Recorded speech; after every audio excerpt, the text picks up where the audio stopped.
Welcome to my YouTube channel Safal education.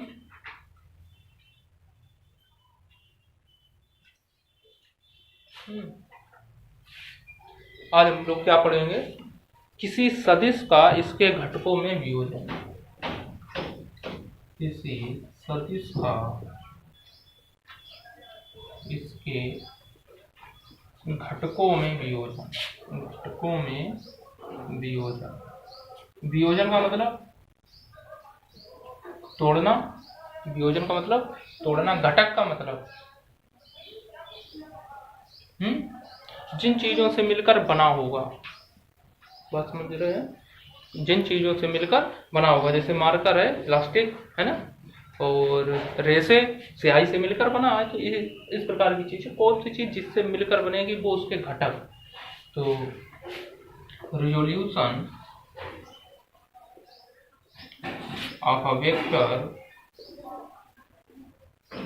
into its components। Component अब समझ में आ रहा होगा ज्यादा थोड़ा। कंपोनेंट मतलब उसके घटक, जिन चीजों से कोई चीज मिलकर बनती है उसी में उसको तोड़ देना उसके घटकों में वियोजन कहलाएगा। हम ऐसा करेंगे, मान लेते हैं कि माना एक सदिश ए वेक्टर है। माना एक सदिश क्या है? ए वेक्टर है। क्लियर? मूल बिंदु से अगर घटकों में तोड़ना है तो मूल बिंदु से, ठीक है, इस मूल बिंदु से दूरी क्या है? P है। ऐसे मान ले कि एक सदिश है, मूल बिंदु से स्थिति क्या है? P है। मूल बिंदु से, क्लियर?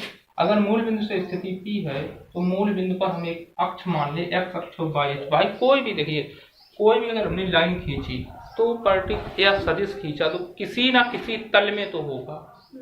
समझिए, किसी ना किसी तल में तो होगा ही। तो हम ये वाला मान लें कि ये किसमें? x अक्ष और y अक्ष में है, क्योंकि z अक्ष तो इधर होगा, उसे दर्शा नहीं सकते। तो x अक्ष और y अक्ष में ये P है।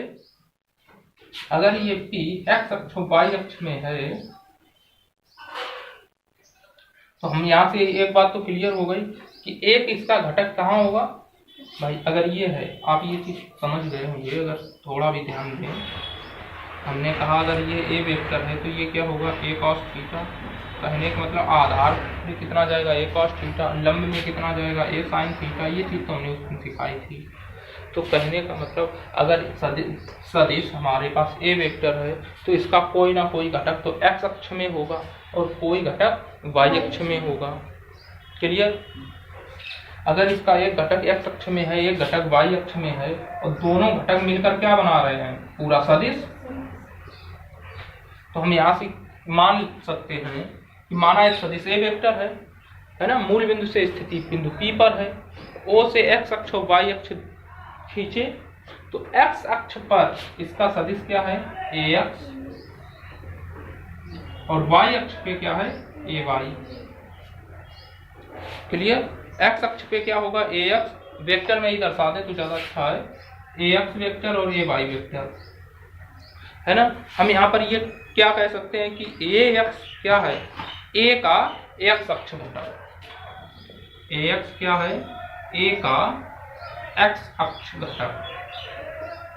x अक्ष घटक। और ay क्या है? a का y अक्ष घटक। क्लियर? अब एक चीज आप समझ गए, ये ay है तो ये भी ay ही होगा। O से P तक वाले केस को अगर देखें आप, O से P तक वाले केस को देखें तो क्या ये त्रिभुज के नियम का पालन कर रहा है ना? अगर ये ax है, ये ay है, तो इसका मतलब OP वेक्टर बराबर क्या होगा? ax vector plus ay vector. बात समझ में आई? और OP ही आपका क्या है? a vector. a वेक्टर बराबर क्या हो जाएगा? ax vector plus ay vector. Clear? यानी कि यहाँ से हम जो समझे, हम इसे ऐसे लिख दें, OP बराबर यहाँ बिंदु दे दिया गया है नाम OQ P और ये R है ना। तो इस आधार से देखें तो OP बराबर क्या लिख सकते हैं, OQ प्लस QP है ना, QP। और हम ये जानते हैं कि QP जो है वो OR के बराबर है। ठीक, तो A वेक्टर बराबर क्या निकल के आ जाएगा, AX प्लस AY, क्योंकि OP की वैल्यू क्या है, OP की वैल्यू A वेक्टर। नई बात समझ में आ गई। तो इसमें कुछ खास करना नहीं था।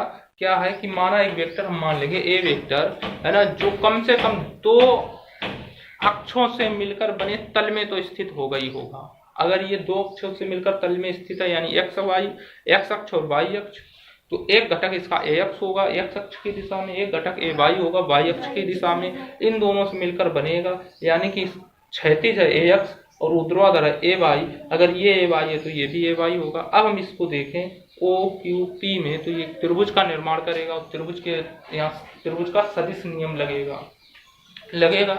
तो यहाँ पर ये ax हो गया और ये कितना हो गया, ay। तो a वेक्टर बराबर ax vector plus ay vector. Clear.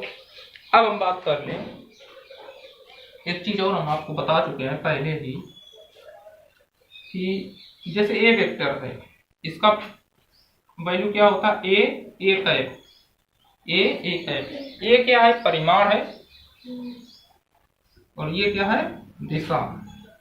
और वेक्टर में क्या होता है, परिमाण और दिशा। बात समझ में आ रही है। तो यहीं से ax बराबर क्या हो जाएगा, ax वेक्टर बराबर ax और ax कैप है ना। और ax कैप क्या है भाई, x अक्ष में कौन सा एकांक सदिश होता है, ये हमने बताया था लंब कोणीय सदिश में, याद करें है ना। तो x अक्ष में क्या, i कैप, y अक्ष में j कैप है ना, और z अक्ष में k कैप। तो ax वेक्टर बराबर ax i cap, ay vector बराबर ax cap, sorry ay cap होगा, कहने मतलब ay j कैप। क्लियर। तो ये तो हम देख ही चुके थे। तो हम यहाँ से इतना और समझ गए कि यहाँ पर अगर हम यही वैल्यू पुट कर दें है ना, तो a वेक्टर बराबर और हमारे पास क्या निकल के आ जाएगा, ax i कैप। अभी ये वेक्टर में है, अब ये देखिए परिमाण और दिशा में आ गया, अभी ये वेक्टर में है, प्लस ay j कैप।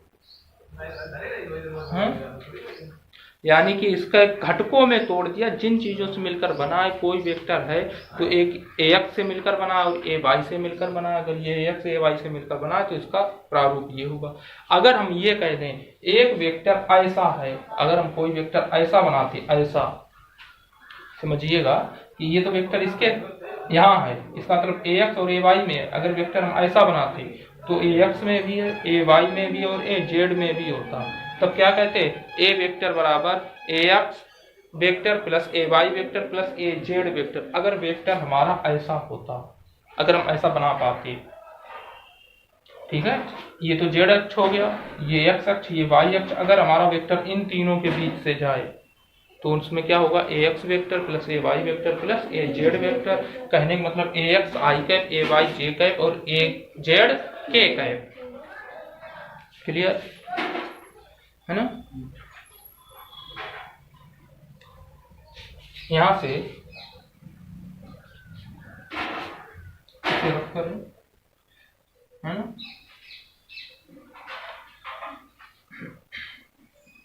एक और चीज सीखेंगे सीधे है ना। थीटा निकालने के लिए दो तरीके हैं। थीटा निकालने के कितने तरीके हैं, दो तरीके हैं। ये अगर एंगल थीटा है ना, तो थीटा के दृष्टिकोण से देखो आपको क्या क्या पता है, लंब और आधार।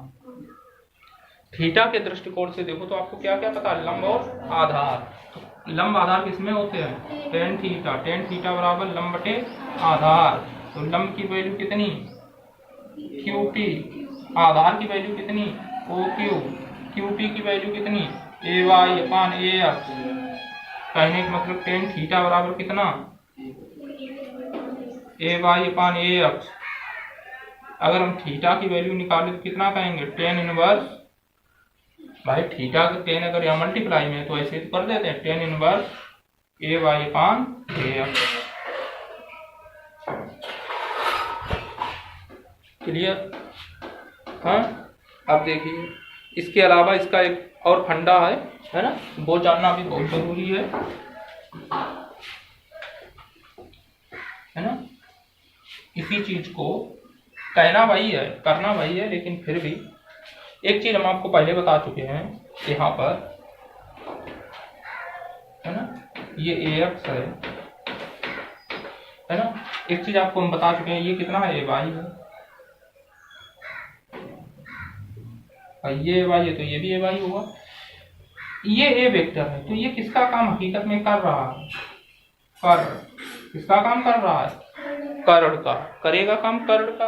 अगर ये कर्ण है तो ये आधार किसके साथ जाता है, कॉस थीटा का है, बोल रहे हैं। हाँ, ये सब चीजें, ये ए वेक्टर, ये थीटा, ठीक है, तो ये आधार, ये लंब, है ना। तो आधार हम बता चुके हैं आपको किसके साथ जाएगा, ए वेक्टर, यानी कि अगर हो ए वेक्टर कॉस थीटा, यानी हम ये कह रहे हैं ए कॉस थीटा, और ये किसके साथ जाएगा, ए वेक्टर साइन थीटा जाएगा, है ना। और इसी की वैल्यू क्या है भाई, ये साइन थीटा होगा, ये कॉस थीटा बनेगा। हम यहाँ लिख सकते हैं ए कॉस थीटा और ए साइन थीटा। नहीं बात समझ में आ रही है ना, वैल्यू निकाल के बताएं। ये तो बता चुके हैं ना, आधार के साथ हमेशा कॉस थीटा, लंब के साथ हमेशा साइन थीटा। तो एक चीज आप यहाँ समझ रहे, अगर हम ये कहें ए वाई वेक्टर अपान ए एक्स वेक्टर, ठीक है, ए वाई वेक्टर अपान ए एक्स वेक्टर, तो क्या आप ये कह पाओगे, ए वाई का मतलब क्या है, ए वाई साइन थीटा, ए वाई साइन थीटा, और इसका मतलब क्या है, ए एक्स कॉस थीटा। क्लियर? तो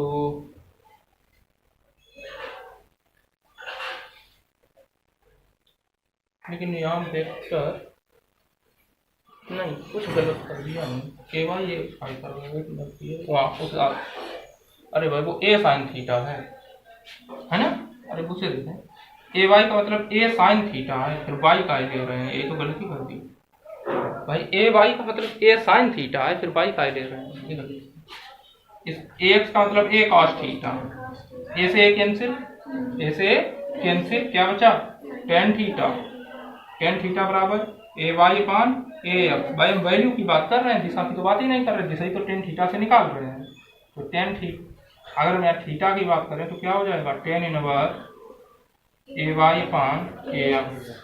बातें लगभग वही हैं, लेकिन आपको ये निकालना भी आना चाहिए कि ए वाई का मतलब क्या है, ए साइन थीटा, और ए एक्स का मतलब क्या है, ए कॉस थीटा। तो हमने दोनों की वैल्यू रखी, इसको इसके बराबर किया, ए से ए कैंसिल, बचा टेन थीटा, टेन थीटा बराबर ए वाई अपान ए एक्स, तो थीटा बराबर टेन इनवर्स ए वाई अपान ए एक्स।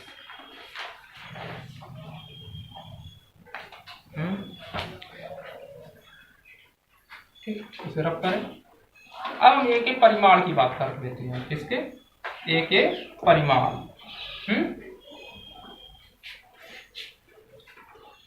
यहीं पर हम क्या करेंगे, ए का परिमाण, ए का परिमाण कितना होगा, है ना। तो ए के अगर हम परिमाण की बात करें तो ये ए एक्स है, ये ए वाई है, दिख रहा है ना।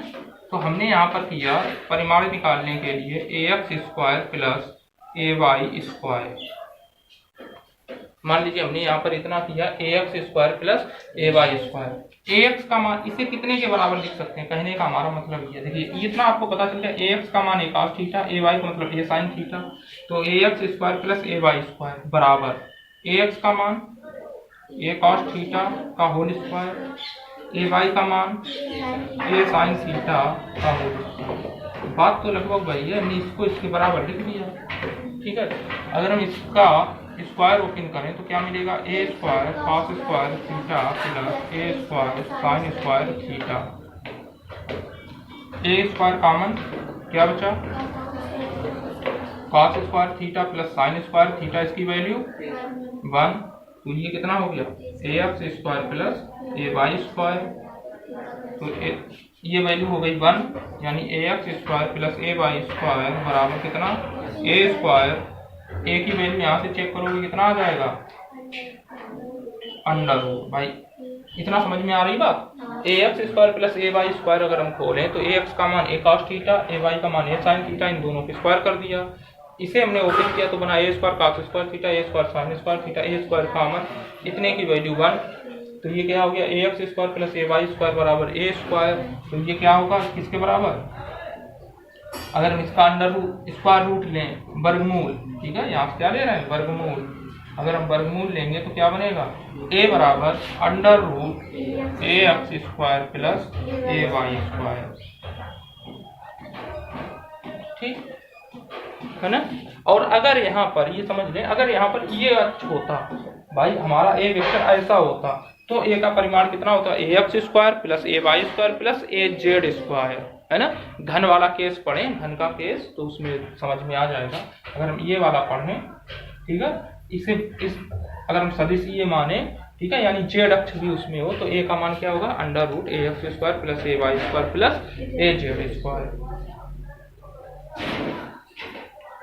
इसके बाद है ना, ये तो था किसी सदिश को, है ना, जो सदिश है वो किन किन चीजों से मिलकर बना है। अगर सदिश दो अक्ष में है, कोई सदिश दो अक्ष में है, तो किससे किससे मिलकर बना होगा, एक्स और वाई, या एक्स जेड या वाई जेड, ठीक है। या फिर कोई सदिश अगर तीनों अक्ष में है, मान लीजिए ऐसा है हवा में, तो वो ए एक्स ए वाई और ए जेड से मिलकर बनेगा, तो यही मतलब है कि उसको ए एक्स ए वाई ए जेड के रूप में तोड़िए, ठीक है। अब क्या है, दो सदिशों का गुणन, दो सदिशों का गुणन, है ना। तो दो सदिशों का गुणन दो तरीके से हो सकता है, एक तो अदिश गुणन और दूसरा सदिश गुणन। बात समझ में आ रही है, क्या मतलब है कि दो सदिशों का गुणन करना है, दो सदिशों का मल्टीप्लाई करना है, और वहां पर एक आपके पास होगा, है ना, अदिश गुणन, और एक होगा सदिश गुणन। दो सदिशों गुणन मतलब प्रोडक्ट ऑफ टू वेक्टर्स।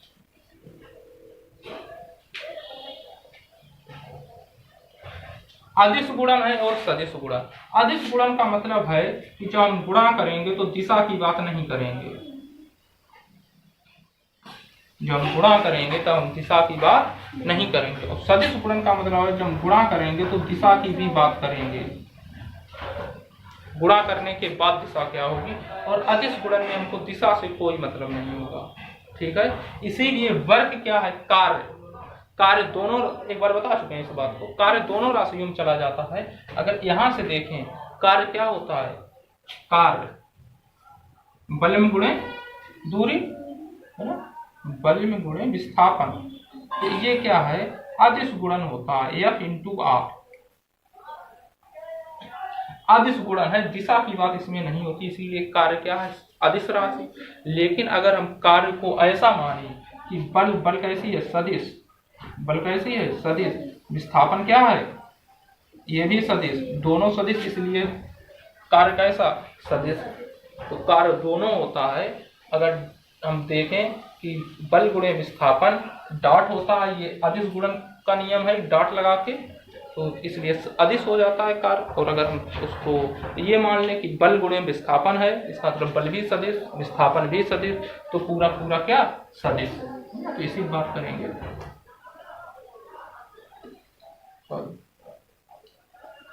इसमें दिशा की बात होगी और इसमें दिशा की बात नहीं होगी। तो पहला है दो सदिशों का अदिश गुणन, दो सदिशों का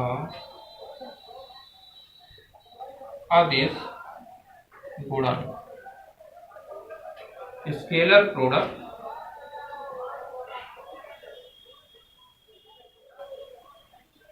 ऑफ टू वेक्टर्स।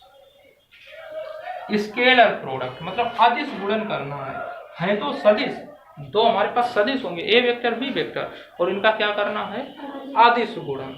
तो इसमें देखिए आपको थोड़ा लिखा होगा, हम बता दें, दो सदिशों का अदिश गुणनफल एक अदिश राशि है।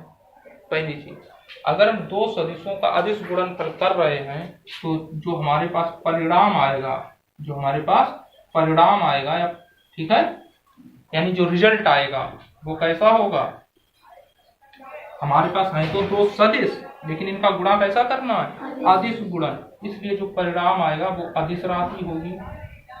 परिणाम हमारे पास जो भी इसका होगा वो अदिश राशि होगी, पहली चीज। दूसरा लिखा, जिसका मान सदिशों के परिमाणों के तथा उनके बीच बने कोण की कोज्या, कोज्या मतलब कोसाइन, कोज्या मतलब कोसाइन यानी कॉस थीटा, है ना, के गुणनफल के बराबर होता है।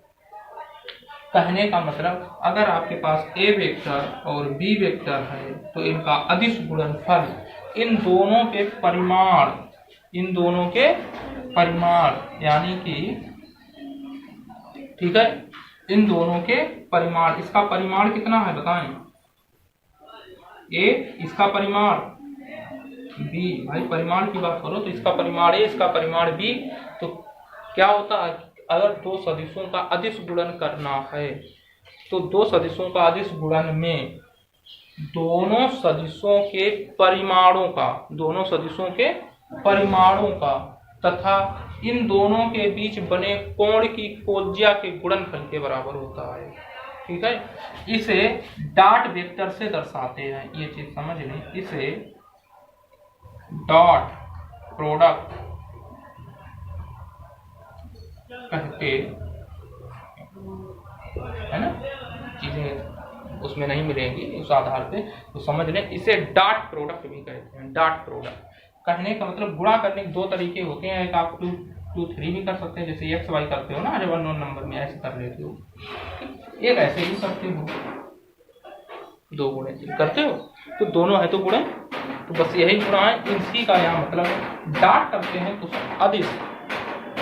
तो आप कैसे निकालोगे कि A vector dot B vector, A vector यही लिखा होगा, माना दो सदिश ए और बी हैं जिनके बीच, है ना, जिनके परिमाण क्रमशः ए व बी है, ये बात हम बता चुके हैं, परिमाण कितने हैं, ए और बी है, इनके बीच बना कोण अगर थीटा है, अगर मान लें ये ए वेक्टर है और ये बी वेक्टर है, तो इनके बीच कोण कितना होगा, थीटा। अगर यहाँ कोण थीटा है तो इन दोनों का जो अदिश गुणनफल होगा यानी कि डॉट प्रोडक्ट, ठीक है, वो ए वेक्टर डॉट बी वेक्टर बराबर इन दोनों के परिमाणों का गुणा, इन दोनों के परिमाणों का गुणा और इसकी कोज्या यानी cos theta. A vector dot B vector बराबर A B cos theta. Clear? तो यही लिखा है कि दो सदिशों का अदिश गुणनफल जब भी करेंगे तो हमारे पास जो परिणाम होगा वो अदिश राशि होगी। दो सदिशों का अदिश गुणनफल करते समय दोनों सदिशों के परिमाणों का गुणा और उनके बीच बने कोण की कोज्या का गुणा उसके डॉट प्रोडक्ट या अदिश गुणनफल के बराबर होगा। जो अदिश गुणनफल होता है इसे हम डॉट प्रोडक्ट भी कह सकते हैं। ठीक है, तो ए वेक्टर डॉट बी वेक्टर, इसे हमेशा डॉट से दर्शाते हैं, ए वेक्टर डॉट बी वेक्टर। ठीक है,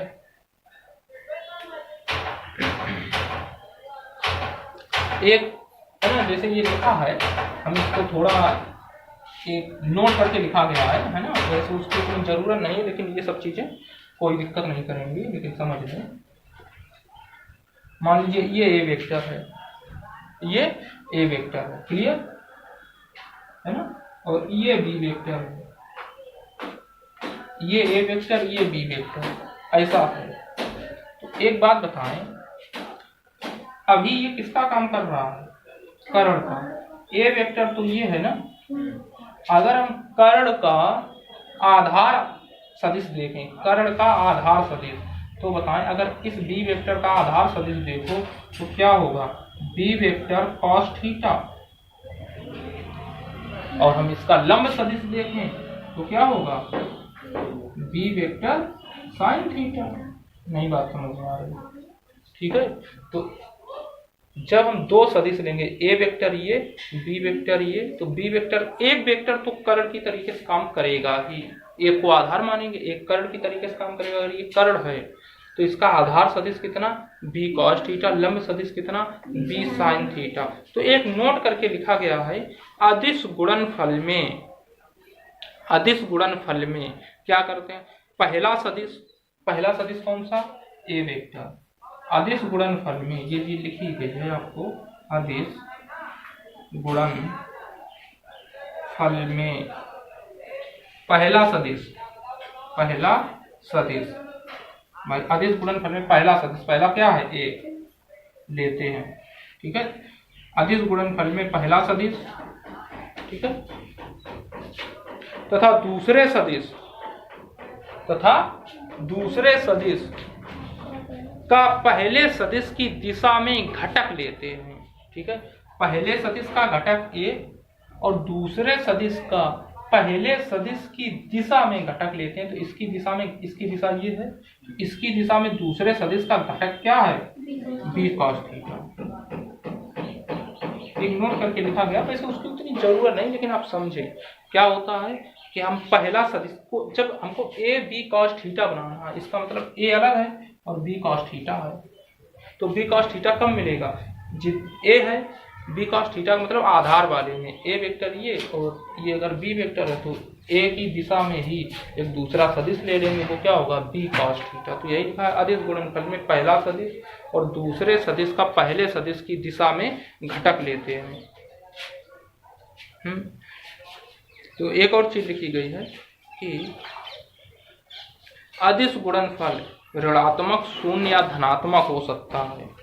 अदिश गुणनफल क्या क्या हो सकता है, ऋणात्मक, शून्य या धनात्मक। किस आधार पे, अगर थीटा हमारा 0 है तो धनात्मक, थीटा अगर 90 है भाई, अगर थीटा धनात्मक तो ये पॉजिटिव हुआ ना, थीटा अगर 90 है तो 0, और थीटा अगर 180 है तो निगेटिव, क्योंकि 180 से ज्यादा हो नहीं सकता है।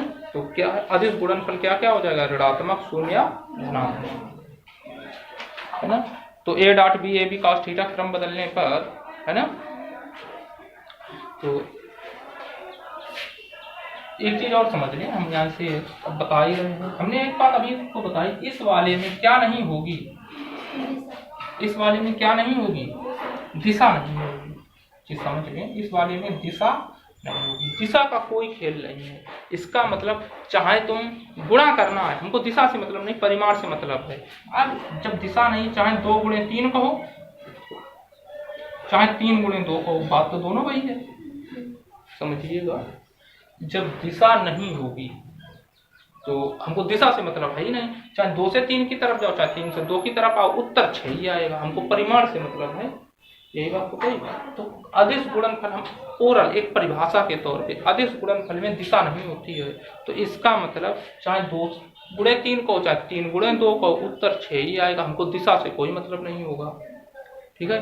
तो ये क्या है, ये क्रम विनिमय नियम है, क्रम विनिमय नियम है, यानी ये क्रम विनिमय नियम का क्या करेगा, पालन करेगा, यानी अदिश गुणनफल क्रम विनिमय नियम का पालन करता है ना। इसी चीज को हम ऐसे और समझ लें कि अगर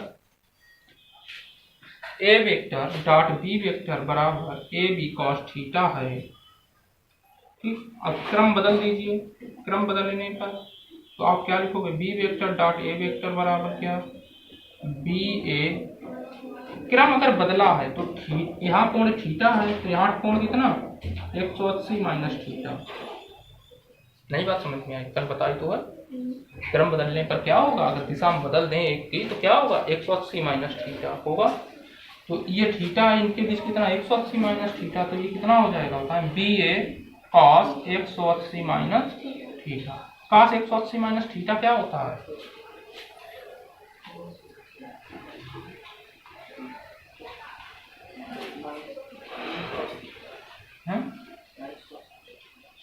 cos x, सॉरी अरे बस भैया 180 पहले है ना, गलत कर दिया। क्रम बदलने पर दोनों के क्रम बदले हैं, बी यहाँ देखें एक का नहीं बदला है, सॉरी क्रम बदलने पर, क्रम बदला है, पहले मतलब बी वेक्टर पहले ए लिखा था फिर बी लिखा, अब क्या किया, पहले बी लिख लिया अब ए लिख लिया, तो ये क्या बनेगा बी ए, और कोण कितना हो जाए ठीक भाई, देखिए ये ए है ना, ये बी है मान लीजिए, तो एंगल एंटी क्लॉकवाइज लेते हैं तो थीटा, अगर हम यहाँ ये कह दें ये बी है ना, और ये ए है, क्लियर, तो हम कोण लेंगे तो कितना भाई, बात समझ में आ गई ना, ठीक। अभी हम कोण ले रहे हैं एंटी क्लॉकवाइज, और फिर बी से ए की तरफ जाएंगे तो कोण क्या लेंगे भाई, है ना, तो माइनस थीटा, बात समझ में आ रही है, एक बार हम लेंगे कोण प्लस थीटा, एक बार लेंगे माइनस थीटा, क्योंकि क्रम बदलने पर एक होगा एंटी क्लॉकवाइज और एक होगा क्लॉकवाइज, तो ये वाला अगर हम एंटी क्लॉकवाइज है तो ये वाला क्या है क्लॉकवाइज, अब क्लॉकवाइज में कितना हो जाएगा cos माइनस थीटा, अब cos माइनस थीटा में कोई प्रभाव पड़ता नहीं है, ठीक, cos थीटा ही रहेगा, तो ये क्या बन जाएगा बी ए cos थीटा, कहने का मतलब ए बी cos थीटा, और वैसे भी क्यों नहीं प्रभाव पड़ा, क्योंकि cos है, cos में निगेटिव साइन का कोई मतलब नहीं होता है, cos minus theta plus theta होता, तो निगेटिव क्योंकि दिशा है ही नहीं, हम भी तो कह रहे दिशा नहीं है, इसीलिए तो cos थीटा आया, है ना, तो क्या हो गया कि A vector dot B vector बराबर B vector dot A vector क्रम विनिमय का पालन करेगा, कौन सा नियम, क्रम विनिमय,